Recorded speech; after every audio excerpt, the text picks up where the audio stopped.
She looked him in the eyes, smiled sweetly, and said, "I love you." But deep down, she didn't.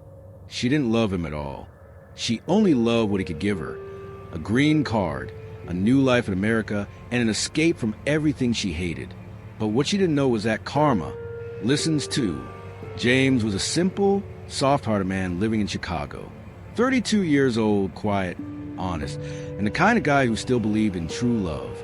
While others swiped left and right looking for flings, James prayed for something deeper. So when he met Amina online, he thought his prayers were answered.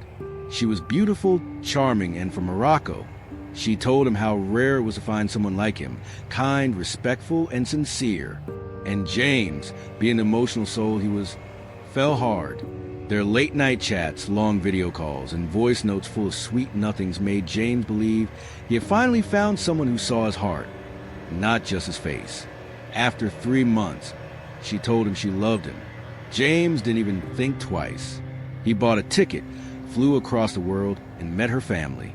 They greeted him warmly, hugged him, smiled, and said he was like a son already. But behind those smiles were whispers.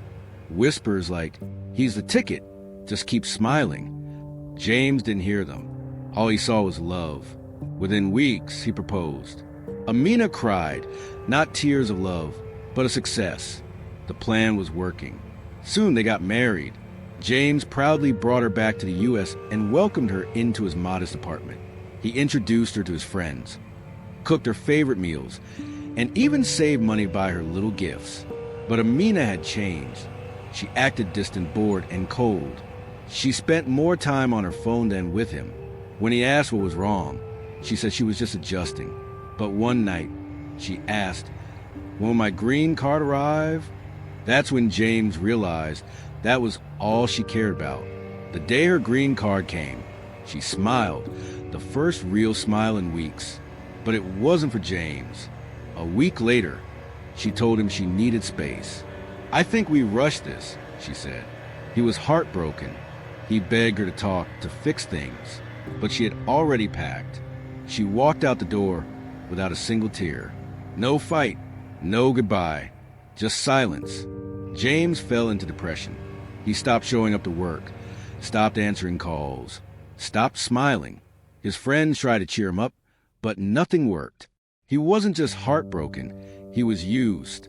And he couldn't understand why someone would fake love so perfectly, just to throw it all away. Months passed. Then, one day, a letter arrived from the immigration office. They needed to speak with him, confused and nervous. He went in, only to find out that Amina had been caught in another fake marriage scam. She had done it before for money, and now she was under investigation. James gave them everything: the texts, the photos, the timeline. The officer looked at him and said, "You're not the only one. She's fooled others too." And just like that, her future ended. She was deported, not just kicked out, banned from entering the U.S. ever again. That night, James sat by his window, watching the rain slide down the glass. Not with joy, not with revenge, but with one single tear. He whispered, "I loved you, even if you didn't."